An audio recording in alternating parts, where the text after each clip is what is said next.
Hello दोस्तों, एक बार फिर से आपके अपने यूट्यूब चैनल डीएलएड नॉलेज में स्वागत है। हम इस वीडियो में डीएलएड फर्स्ट सेमेस्टर बाल विकास से रिलेटेड कुछ इंपॉर्टेंट क्वेश्चन लेकर आए हुए जो परीक्षा के दृष्टिकोण से बहुत ही आवश्यक है। ये पार्ट 2 है, कल हम लोग पार्ट 1 पढ़े थे। ठीक है, चलिए चलते हैं पहले क्वेश्चन की तरफ। हमारा पहला क्वेश्चन है कि किस मनोवैज्ञानिक के अनुसार विकास एक सतत और धीमी प्रक्रिया है? तो स्किनर, ऑप्शन नंबर सी सही हो जाएगा। आगे बढ़ते हैं कि व्यक्तित्व विकास की अवस्था है, तो ऑप्शन नंबर ए अधिगम एवं वृद्धि हो जाएगा। विकास में वृद्धि से तात्पर्य क्या है, ये आपका क्वेश्चन है। इसका जो सही जवाब हो जाएगा ऑप्शन नंबर डी, आकार, सोच, समझ, कौशलों में वृद्धि। आगे बढ़ते हैं कि तनाव और क्रोध की अवस्था है, कौन सी है? तो किशोरावस्था, ऑप्शन नंबर सी। आगे बढ़ते हैं, बालक का विकास परिणाम है। बालक का विकास का परिणाम क्या है? तो वंशानुक्रम व वातावरण की अंतःक्रिया का। आगे बढ़ते हैं कि शारीरिक विकास का क्षेत्र क्या है? तो स्नायुमंडल, ऑप्शन नंबर ए हो जाएगा। आगे बढ़ते हैं, श्यामपट्ट लिखते समय सबसे महत्वपूर्ण क्या है? तो लेखन में स्पष्टता, ऑप्शन नंबर बी हो जाएगा। आगे बढ़ते हैं, शरीर के आकार में वृद्धि होती है क्योंकि शारीरिक और गत्यात्मक विकास होता है, ऑप्शन नंबर ए। आगे बढ़ते हैं, पियाजे के संज्ञानात्मक विकास के अनुसार संवेदी क्रियात्मक अवस्था होती है 2 से 7 वर्ष, ऑप्शन नंबर बी सही हो जाएगा। आगे बढ़ते हैं कि निम्न में से कौन सा कथन सत्य है? तो बुद्धि का लिंग से संबंध नहीं है, ये कथन सत्य है, ऑप्शन नंबर सी। आगे बढ़ते हैं, परामर्श का उद्देश्य क्या होता है? जिसका जो सही जवाब हो जाएगा वो हो जाएगा उपरोक्त सभी, ऑप्शन नंबर डी सही हो जाएगा। आगे बढ़ते हैं कि बच्चों में नैतिकता की स्थापना के लिए सर्वोत्तम मार्ग क्या है? तो ऑप्शन नंबर बी, शिक्षक का आदर्श रूप में व्यवहार करना। आगे बढ़ते हैं कि शिक्षा में फ्राबेल का महत्वपूर्ण योगदान था का विकास? तो किंडरगार्टन का विकास उनके द्वारा हुआ था, ऑप्शन नंबर सी सही हो जाएगा। आगे बढ़ते हैं, एक अच्छा अध्यापक विद्यार्थियों के मध्य बढ़ावा देता है, तो सहयोग की भावना का, ऑप्शन नंबर बी सही हो जाएगा। आगे बढ़ते हैं कि शिक्षक का अति महत्वपूर्ण उद्देश्य क्या है? तो बच्चों का सर्वांगीण विकास, ऑप्शन नंबर बी। आगे बढ़ते हैं, यह दोनों पे बताने का विशिष्ट अन्योन्य क्रिया का परिणाम विकास के विविध मार्गों और निष्कर्षों के रूप में हो सकता है, तो ऑप्शन नंबर अ वंशानुक्रम पर्यावरण। आगे बढ़ते हैं कि भारत सरकार की कंप्यूटर आधारित अधिगम प्रक्रिया के माध्यम से छात्रों को सिखाने के लिए आईटी स्कूल योजना वर्ष कब शुरू किया गया? तो सन 2004 में, ऑप्शन नंबर सी। बहुत इंपॉर्टेंट क्वेश्चन है, याद रखिएगा। आगे बढ़ते हैं कि 6 से 14 वर्ष के बीच की आयु के बच्चों को एक मौलिक अधिकार के रूप में मुक्त और अनिवार्य शिक्षा देने का उद्देश्य से सर्व शिक्षा अभियान वर्ष कब शुरू किया गया? तो सन 2001 में, ऑप्शन नंबर सी हो जाएगा। और बहुत ही इंपॉर्टेंट क्वेश्चन है, याद रखिएगा। आगे बढ़ते हैं कि स्तरीय गुणवत्तापूर्ण शिक्षक शिक्षा के लिए पाठ्यक्रम ढांचा राष्ट्रीय अध्यापक शिक्षा परिषद द्वारा वर्ष में निकाला गया था। इंपॉर्टेंट क्वेश्चन है, इसका जो सही जवाब हो जाएगा दोस्तों, ऑप्शन नंबर सी 1998 में हो जाएगा। आगे बढ़ते हैं कि निम्नलिखित में से कौन सा महत्वपूर्ण प्रभाव शिक्षण की प्रभावकारिता पर निर्भर करता है? तो ऑप्शन नंबर बी, शिक्षक को विषय की समझ होनी चाहिए। आगे बढ़ते हैं कि शिक्षक निम्नलिखित के लिए शिक्षण संबंधी सहायता सामग्री का उपयोग करते हैं, तो ऑप्शन नंबर बी, शिक्षण को रोचक बनाने के लिए।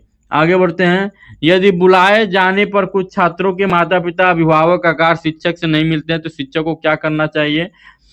तो जाकर उनसे मिलना चाहिए, ऑप्शन नंबर बी सही हो जाएगा इसका सही जवाब। आगे बढ़ते हैं कि किसी पठन सामग्री को एक रूप में पढ़ाना पढ़ाई के रूप में जाना जाता है, तीन में से कोई नहीं होगा, ऑप्शन नंबर डी सही हो जाएगा। आगे बढ़ते हैं, पाठचर्या निर्माण को कार्य माना जाता है, तो सी एक अत्यधिक विशेषता कार्य माना जाता है। आगे बढ़ते हैं, विद्यार्थी की प्रशंसा की जानी चाहिए, तो ऑप्शन नंबर सी लोगों के बीच में। आगे बढ़ते हैं कि निम्न में से उस खांचे या रेंज को सूचित करता है जिसके भीतर किसी योग्यता या गुण के लिए किसी व्यक्ति प्रवीणता स्तर को फैसला किया जाता है, तो ऑप्शन नंबर ए ग्रेड हो जाएगा। आगे बढ़ते हैं, अनुसंधान से पता चलता है कि हमारी पढ़ाई हिस्सा दृश्य और श्रवण अंगों के माध्यम से ग्रहण किया जाता है, कितना परसेंट? तो बी हो जाएगा 85%। आगे बढ़ते हैं कि वर्ग कक्षा में एक सकारात्मक पढ़ाई वातावरण स्थापित और मजबूत करने के अधिकार को निश्चयात्मक अनुशासन है, तो ऑप्शन नंबर बी बढ़ावा देता है। आगे बढ़ते हैं, जब किसी शिक्षक पर प्राधिकारी हावी होते हैं या उसे अन्य कार्य करने के लिए विवश किया जाता है तो उसकी क्षमता बी घटती है। क्या होती है? घटती है। आगे बढ़ते हैं कि छात्रों के सही मूल्यांकन के लिए निम्नलिखित में से किस विधि का प्रयोग किया जाना चाहिए? तो इसका जो सही जवाब हो जाएगा ऑप्शन नंबर ब सतत मूल्यांकन हो जाएगा, याद रखिएगा, इंपॉर्टेंट क्वेश्चन है। आगे बढ़ते हैं, एक शिक्षक को समाज में सम्मान मिलना चाहिए जब वह एक आदर्श जीवन जीता हो, निष्ठापूर्वक अपनी ड्यूटी करता हो, प्रभावकारी तरीके से पढ़ाने में सक्षम हो, इसलिए ऑप्शन नंबर डी सही हो जाएगा। ये सभी गुण उसके अंदर होने चाहिए। आगे बढ़ते हैं कि निम्न में से किसे आप अधिगम का सबसे उचित परिभाषा मानेंगे? तो इनमें से कोई नहीं हो जाएगा, ऑप्शन नंबर डी सही हो जाएगा। आगे बढ़ते हैं, कोई व्यक्ति एक प्रभावकारी तरीके से एक हुनर कैसे सीख सकता है? तो ऑप्शन नंबर डी खुद करके सीख सकता है। आगे बढ़ते हैं, वर्णमाला की पहचान वर्ष की आयु में शुरू हो जाती है तो 3 वर्ष की, ऑप्शन नंबर डी हो जाएगा सही जवाब। आगे बढ़ते हैं कि विद्यार्थी में सामाजिक विकास विकसित करने तो एक अध्यापक को चाहिए कि वह जाने विद्यार्थी के सभी पक्षों को, ऑप्शन नंबर सी सही जवाब हो जाएगा। शब्द आइडेंटिकल एलिमेंट निम्न में से गहन संबंध रखता है, तो ये दोस्तों आपके लिए होमवर्क है, इसको आप करके जरूर बताएंगे कमेंट करके, ठीक है। आगे बढ़ते हैं, स्फूर्ति अवस्था कहा जाता है, किसे कहा जाता है? तो ऑप्शन नंबर ब किशोरावस्था को कहा जाता है।